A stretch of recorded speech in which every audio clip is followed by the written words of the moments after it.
그래서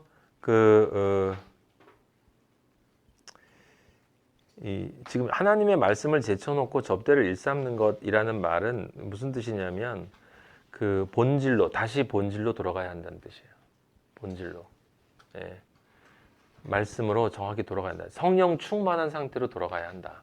그래야 교회가 바로 설 수 있다. 근데 교회가 왜 바로 서야 하느냐? 그건 지금 이제 이걸 읽고 나서 7장 이후에 나오거든요. 7장에 누가 나오죠? 스데반의 순교가 나와요. 자, 그 다음에 8장 1절에 뭐가 나와요? 8장 1절 한번 찾아서 8장 1절에 뭐라고 나옵니까? 읽어보세요. 그 다음에 네, 큰 박해가 일어났다고 나오죠. 그 다음에 네, 그러니까 8장부터 예루살렘에서 떠나는 거예요. 그죠? 지금 두 번째 단계로 넘어가는 거죠. 부흥이. 하나님의 말씀이 진리가 두 번째 단계로 넘어가는 거예요. 그러면 그건 아버지의 관점에서 진짜 부흥이 되는 건데 그 부흥을 하기 위해서는 무엇이 필요해요? 영적 능력이 필요한 거예요. 성령의 능력이 필요한 거. 교회가 바로 서야 되는 거예요. 본질에서 벗어나면 안 되는 거죠. 네. 근데 본질에서 벗어나면 안 되는데 교회 안에 사랑 없음과 용서 없음이 있다는 건 성령 충만하지 않다는 것이고 그것은 뭐냐면 사탄의 틈을 탈 수 있다는 것이기 때문에 진짜 박해가 왔을 때 정말 두 번째 부흥이 일어나기 위해서 예루살렘을 떠나 유대로 넘어가는 그 과정에 교회가 아버지가 말씀하신 성령의 인도하심대로 그 일을 교회 일을 하나님의 일로 교회 일을 정말 제대로 하기 위해선 다시 말씀으로 돌아가고 말씀을 공부하고 진리를 공부하는 그 일이 필요하다라고 하는 거예요. 그 말씀 본질로 돌아가야 한다라고 하는 것을 지금 12사도가 제자들을 다 불러놓고 이렇게 이야기하는 거죠. 그래서 지금 자신들뿐만이 아니라 이렇게 무차별적으로 정리가 안 된 상태에서 교회에 많은 그리스도인들이 오니까 그냥 그들에게 진리를 이렇게 개별적으로 전하고 막 이렇게 사람들을 돌본다라고 하는 그렇게 질서 없는 그 일을 벗어나서 이제 질서를 좀 잡자. 그래서 그 교회 일이라고 얘기되어진 개별적인 영적 양육, 개별적인 영적 양육이죠. 개별적인 영적 봉사, 개별적인 영적 구제 이런 일들을 맡아서 할 수 있는 사람을 7을 뽑는다. 예, 7을 뽑는다. 그들에게 그 일을 중점적으로 맡기고 예? 그 다음에 우리가 그 사람들의 그 일을 맡겨요. 예, 그리고 우리는 오로지 기도하는 일과 말씀 사역에 힘쓰리라 라고 한 이야기는 이게 우리 사도들이 이제는 우리는 기도만 하고 그다음 말씀 전하는 것만 할 거야 이런 이야기가 아니라 예? 여기 우리는을 누구로 이해를 해야 돼요? 모든 제자들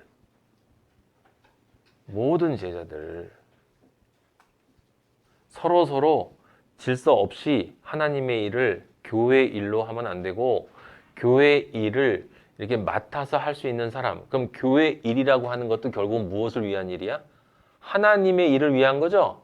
그렇기 때문에 사도들이 누구를 뽑으라고 그랬어요? 성령과 지혜가 충만하고 칭찬받는 사람이야. 여기 칭찬은 누구로부터? 하나님으로부터 칭찬받을 수 있는 사람이지 세상으로부터 칭찬받는 사람이 아니야.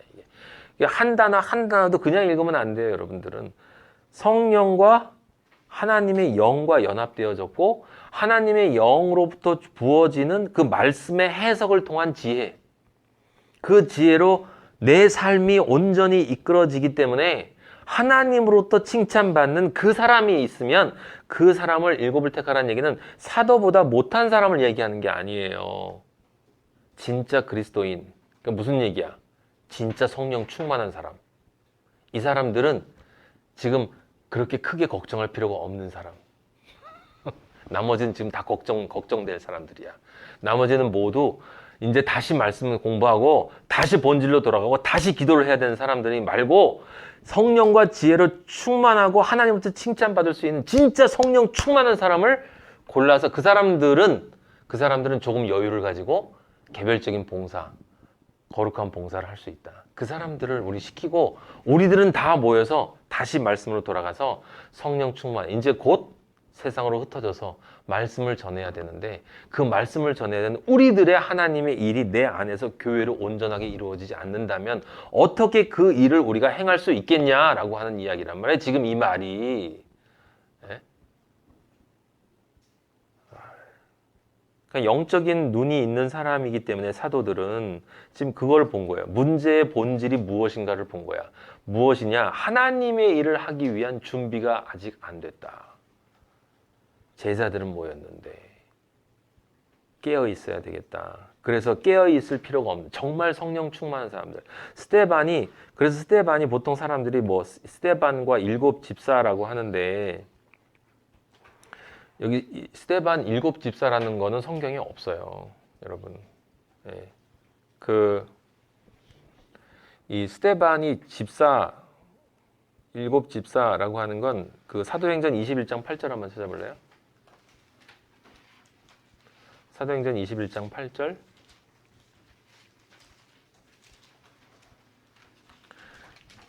거기 보면 이렇게 쓰여 있습니다. 21장 8절. 이튿날 떠나 가이사랴에 이르러 일곱 집사 중 하나인 전도자 빌립의 집에 들어가서 머무르니라. 이렇게 쓰여 있죠. 거기 일곱 집사라는 단어가 있죠. 그래서 이제 일곱 집사, 그래서 이걸 근거로 해서 앞에 스데반과 6명을 합쳐서 일곱 집사라고 사람들이 많이 이야기하는데 지금 우리가 읽은 본문에서는 집사란 말이 없어요. 그렇죠? 집사란 말이 없어요. 근데 실제 교회에서 조직이 이루어지고 만들어진 집사는 여기 지금 사도행전 21장 8절에 집사라는 말이 우리나라 말에는 있는데 NIV와 킹제임스 번역에는 어떤 영어 성경을 읽어봐도 집사라는 단어는 없어. 디아콘이라고 하는데 디콘이라고 하나 영어로? 디아콘, 독일식으로 디아콘이라고 하나? 디콘이라고 하는 이건 이제 실제로 물질적인 봉사를 할 수 있는 사람들을 뜻하는 그 포함하는 사람들. 근데 그 디콘이라는 단어가 실제로 쓰인 곳은 디모데전서예요. 디모데서에 중점적으로 나와 있어요. 거기 보면 집사들을 뽑는 자격이 있어요. 집사들의 자격이 있는데 디모데 3장 8절 한번 볼래요?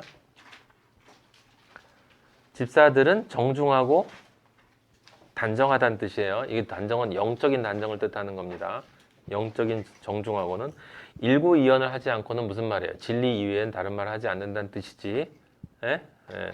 술에 임박이지 아니하고 세상 술에 취하지 않는 사람, 선악과에 취하지 않는 사람, 더러운 일을 탐하지 아니하고 이것은 무엇입니까? 하나님이 주시는 것만 받아서 산다. 예?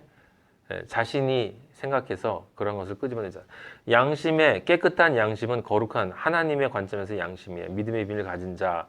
이에 이 사람들을 먼저 시험해보고 그 후에 충성할 것이면 집사의 직분을 맡게 할 것이요. 여자들도 이와 같이 여자 집사들을 뜻하는 것 같아요. 여기는. 근데 12절 보면 집사들은 한 아내의 남편이 되어 라고 있어요. 남편이 된대. 근데 지금 사도행전 6장에서 읽은 우리가 사도가 베드로가 이야기한 성령 충만하고 지혜롭고 그죠? 예, 그 칭찬받는 사람의 개념에는 지금 한 아내의 남편이어야 된다는 말이 없죠. 예, 그러니까 이 집사는 그 집사가 아닌 거예요. 스데반은 집사가 아니에요.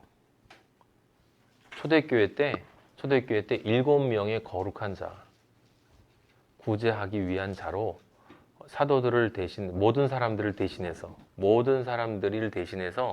구제하는 자로 이 사람들이 사도들보다 한 격이 떨어진 것이 아니라 사도들과 같이 신앙이 정말 온전한 사람들이기 때문에 아무런 흠을 잡을 필요도 없고 이들은 정말로 다시 처음 본질로 돌아가서 공부를 해야 될 필요가 없다. 이래서 이 사람들은 정말 거룩한 봉사의 일을 맡아도 된다. 우리가 믿고 맡길 수 있는 사람들이다.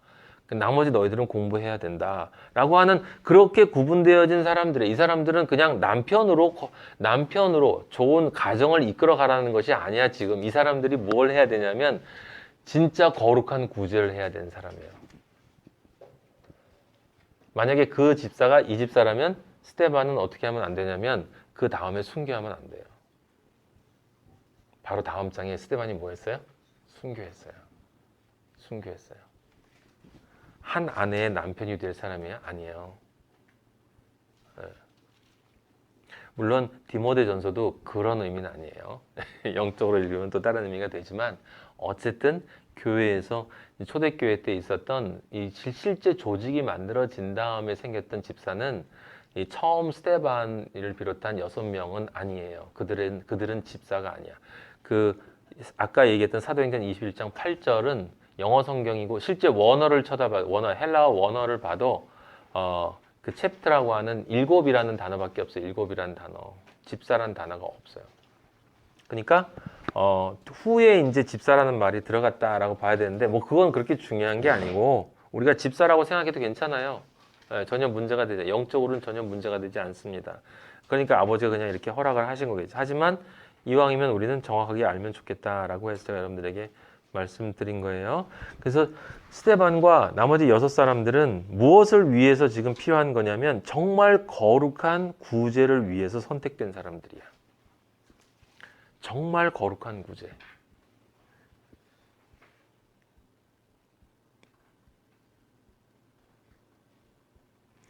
정말 거룩한 구제를 위해서 선택된 사람들이에요.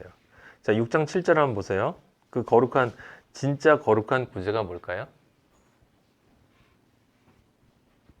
진짜 거룩한 구제는 영혼 구제라고 그랬잖아요. 영혼 구제. 예, 영혼 구제. 스데반이 어떻게 해서 구제했어요? 자기 목숨을 버려서 구제했어요. 지금 사도행전 6장에 나와 있는 그 구제의 본질적인 의미, 성령과 지혜가 충만하고 하나님으로부터 칭찬받을 사람을 구해라. 그들이 영혼을 구제하는 일을 할 거야. 그럼 진짜 영혼 구제가 뭐였던 거야? 순교였던 거예요. 그 순교의 터 위에 이제 핍박이 왔을 때 예루살렘을 떠나서 진리가 선포될 수 있는 힘을, 동력을 얻은 거예요. 그럼 사도들이 지금 6명을 뽑을 때 그 구제는 우리가 생각하는 기본적인 사람들이 생각하는 거랑은 차원이 완전히 다른 구제를 할 사람을 뽑은 거야. 그리스도를 위해서 하나님의 일이 교회의 일로 되어지기 위해서 자신의 목숨을 그걸 자랑으로 또는 열정으로가 아니고 이 그리스도를 사랑하는 오직 그 마음으로 내어놓을 수 있는 자, 그래서 하나님으로부터 칭찬받는 자, 그 사람이 필요하기 때문에 그 사람이 실제 한 구제는, 스데반이 한 구제는 그러니까 지금 우리가 알고 있는 개인적으로 누굴 만나서 위로해주고 권면해주고 그런 구제가 아니었던 거예요. 그 사람이 한 구제는 딱 하나야. 자신의 목숨을 바쳐서 많은 영혼들이, 실제로는 스데반이 순교한 것이 누구를 구제하는 동력이 됐죠? 바울을 구제하는 동력이 됐고, 그 바울을 통해서 상상할 수 없는 많은 그리스도인들이 구제됐어요. 그래서 스데반이 그렇게 뛰어난 거예요. 상상을 할 수 없는, 그냥 집사라고요? 아니에요. 여기 뒤에 디모데서에 나와 있는 집사도 물론 훌륭한 그리스도인이지만 집사가 아니에요. 스데반은 천사의 얼굴을 가진 사람이에요. 천사의 얼굴을 가진 사람. 천사의 얼굴을 가질 수 있는 사람은 하나님이 기뻐하는 자. 하나님이 정말 기뻐하는 자만이 천사의 얼굴. 우리가 볼 때 천사의 얼굴, 지금 여기 그렇게 나와 있지만 사실은 우리가 볼 때 천사의 얼굴을 가지고 있는 광명한 천사의 모습을 가지고 있는 사탄들을 많이 보잖아요. 아니야. 하나님이 볼 때 천사의 얼굴이 돼야 돼요. 사실은. 네.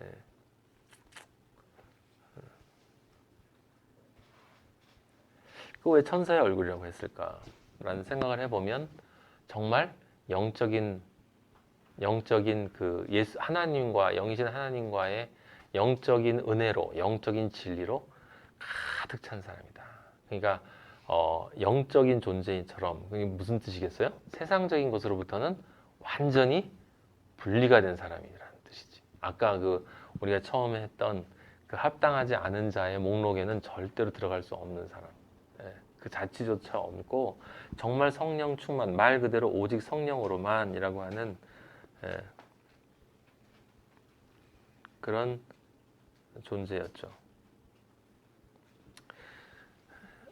그것이 지금 여기 초대교회에 지금 베드로와 사도들이 지금 문제를 해결한 포인트인 거예요. 그래, 그게 바로 문제를 해결하는 거예요.